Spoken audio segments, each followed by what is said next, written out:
Hello hello सद्गुरु सुखद महिमा कही न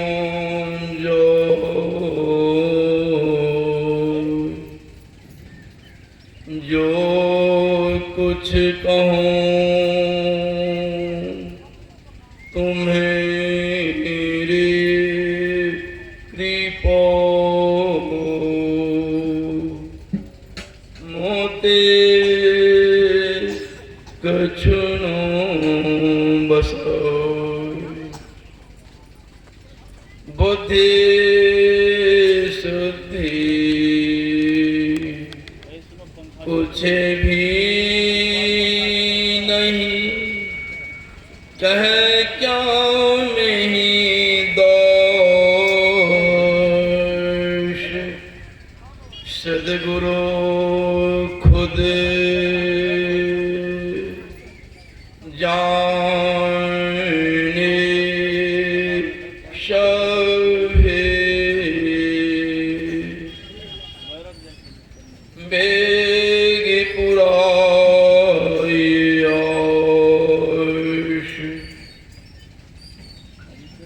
हम सब प्रेम से बुलंद आवाज में श्री महाराज का जय जयकार करें। श्री स्वरूप महाराज की जय। श्री स्वरूप महाराज की जय। श्री स्वरूप महाराज की जय। पूज्यपाद गुरुजन, आदरणीय धर्म प्रेमी सज्जनों तथा आदरणीय भक्तिमती माताओं एवं बहनों, अभी हम सब पाठक्रम में सुन चुके हैं वेद मंत्र ओम युञ्जानः प्रथमं मनस्तत्त्वाय सविताध्यम अग्नेर्ज्योतिर्निचाय पृथिव्या अध्याभरत। अर्थात वेद भगवान उपदेश करते हैं मनुष्यों, जगत प्रसवकर्ता ईश्वर का तत्व ज्ञान प्राप्त करने के लिए बल बुद्धि योग करो और मानस योग तथा अग्नि की ज्योतियों का योग करें। योग की हृदय भूमि को अपने अंदर अच्छी प्रकार धारण करें। इससे पूर्व एक संस्मरण लिखा हुआ है सतरंज योग के प्रारंभ में ही, पंडित वैदेही शरण द्वे लिखित वैदिक विहंगम योग से संग्रहित। यह क्यों लिखा गया है? संस्मरण है शुद्र महाराज यशोदा श्रेणी में थे, सत्संग प्रचारक छपरा के अंतर्गत हुए थे। छपरा जिला अंतर्गत सत्संग के पूर्व एक विद्वान पंडित वैदेहीश्वरन दुबे महाराज से जिज्ञासा करते हैं, महात्मा जी आप सत्संग का प्रचार कर रहे हैं, वेद सम्मत या वेद से बाहर है? गुरु महाराज ने कृपा की, अब तक वेद का अध्ययन नहीं किया हूं, आप तो वेद अध्ययन किए हैं, आप सत्संग बैठिए सुनिए, मालूम पड़े मैं वेद की बात कहता हूं, समझ वेद सम्मत है, अन्यथा वेद बाहर समझिएगा। विद्वान महोदय सत्संग बैठ करके गुरु महाराज का प्रवचन आद्योपांत शुरू से अंत सुनते रहे। सत्संग के पश्चात प्रसन्न हुए, गुरु महाराज से कहते हैं, स्वामी जी आप तो वेद का ही ज्ञान सुनाते हैं, वेद भी अज्ञान भरा पड़ा है, एक पुस्तक संकलन किए थे, नाम था वैदिक विहंगम योग। उसकी पुस्तिका में श्री गुरु महाराज 4 मंत्र निकाल के सत्संग युग में प्रारंभ में उद्धृत के छपवाए। तत्पश्चात मंगवाते हैं चारों वेद का अध्ययन करके चारों वेद से एक से मंत्र का चयन करते हैं। उस वेद मंत्र को संतवाणी से दिखलाते हैं सामंजस्य। जो ज्ञान वेद में वही ज्ञान संतों का भी है। एक विद्वान ने लिखा था वेद की भूमिका में अपना दिया था विचार, धर्म ब्रह्मचारी। उनसे कहा गया था अपना विचार लिखी भेजिए। विद्वान महोदय उसमें लिखवाए थे। वर्षों से संत मत में, वेद मत में लोगों के मन में यह भ्रम था कि वेद के ज्ञान अलग है, संतों ज्ञान अलग है। भ्रम था लोगों के मन में। स्वामी मेहिदास ने वेद से योगिक इस भ्रम के दूर कर दिया। यह काम तुम्हारी की। और अभी सुन रहे थे वेद भगवान उपदेश करते हैं। वेद भगवान क्यों कहा गया है? वेद का दूसरा नाम श्रुति भी है। श्रुति नाम क्यों पड़ा?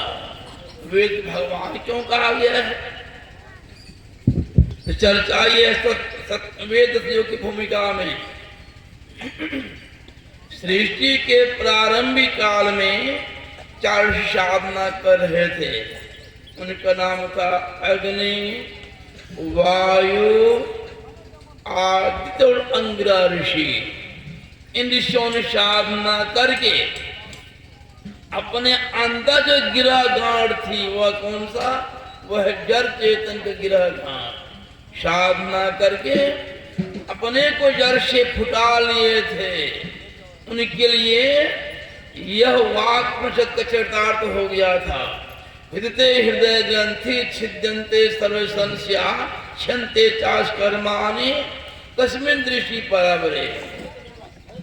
अर्थात परेश्वर परमात्मा का साक्षात्कार हो जाने पर वह गिरा गांठ छिन्न जाता है, सर्व संशय टूट जाते हैं। तब उनके हृदय में परमात्मा ने वेद ज्ञान प्रकाशित किया। वेद के भगवान का क्या गया संबोधन। उसी ज्ञान को परमात्मा के हृदय प्रकाशित किया, उत्पन्न किया। उसी ज्ञान उन ऋषियों ने जिज्ञासुओं को सुनाया करते थे। जिज्ञासु जन उस ज्ञान की श्रद्धा प्रेम से सुनते थे, सुन सुन के याद रखते थे। नाम पर क्या श्रुति। इसलिए वेद भगवान कहा गया है। करते हैं संबोधन, हे मनुष्यो। कोई व्यक्ति जाति विशेष को नहीं। हे मनुष्यो, जगत पर सब करता ईश्वर का तत्व ज्ञान प्राप्त करने पर उपयोग करो। जगत पर सब करता ईश्वर, जगत का संसार को, दुनिया को। प्रसव मतलब उत्पन्न करना, पैदा करना। मत सृष्टि नहीं थी, दुनिया नहीं था। परमात्मा ने सृष्टि की है। निर्माण क्या है? निर्माण कैसे किया? जब कोई था ही नहीं, सृष्टि कैसे हुई? वे परमात्मा इतने सामर्थ्यवान हैं। कुछ नहीं था, उनकी मौज हुई। एक को हम पहुंचा। सारी सृष्टि क्रमबद्धता से हुई है। नानक साहब ने कहा, तदी अपना आप ही उपाया, ना किछते कुछ कर दिखलाया। कुछ नहीं था, उनकी मौज भी सृष्टि भी कलात्मक ढंग से। गोस्वामी तुलसीदास जी ने कहा, हे केशव, आपकी जो सृष्टि है, आपने रचना की है, बड़ा ही विचित्र है। केशव कहीं जात क्या कहिए, देखत तुम रचना विचित्र हरि समुझे मन ही मंडही। एक सब आप जो रचना है देख करके मन ही मन आ जाता। सृष्टि कहा हुई है शून्य भीत पर चित्र रंग नहीं तब लिखे तेरे। सृष्टि शून्य में हुई है। जितने लोकांतर हैं आज तो वैज्ञानिकों ने सिद्ध कर दिया है ना। चंद्रमा है, पूजा करते हैं चंद्रमा की, पूजा करते भादों में। वहां वैज्ञानिक पहुंचे हैं, पहुंच गए हैं चंद्रलोक पर। वहां से कुछ लाए हैं नमूना के, लाए हैं कंकड़ पत्थर वगैरह। हवा वहां नहीं के बराबर है, वहां पेड़ पौधे हैं। एक लोग है ना, वह लोग है। और वैज्ञानिकों ने खोज किया है जितने तारे हैं एक एक लोग है। तारा सूर्य से भी बड़ा है। एक तो सूर्य पृथ्वी से 15 लाख गुना बड़ा है। और दूरी कितनी है? 9 करोड़ 30 लाख मील दूर है। ये ब्रह्मांड खोज के दिए हैं उद्धृत के राजमानस में। चंद्र तारा उससे भी दूर है, उससे बड़ा है। एक लोक है, वैज्ञानिकों ने सिद्ध कर दिया है। और यह बात संत महात्मा पहले कहा गए हैं। गोस्वामी जी ने कहा रोम रोम ब्रह्मांड में देखा तुलसीदास, बिंद कैसे कोई सुनी माने विश्वास। मैं देखकर कहता हूं जो में उतने ब्रह्मांड हैं, इनका संचालक कौन है, कहां टिका हुआ है, सब क्या आधारित है। वे जो सृष्टि करने वाले हैं संकेत किस ओर है, वह तत्रूप में है कैसे जगत पर सब करता है उसने करने वाले। वह तत्रूप में है कैसे, यो लोग मानते हैं कहते ब्रह्मा ये है सृष्टि करता, भगवान विष्णु सृष्टि का पोषण करते, शिव जी संहार काम करते हैं। यह मानते हैं, जानते हैं। इन सब का फोटो मूर्ति भी देखे होंगे। ब्रह्मा जी का 4 सिर है, फोटो में 4 हाथ है, गौरवर्ण का चित्र है।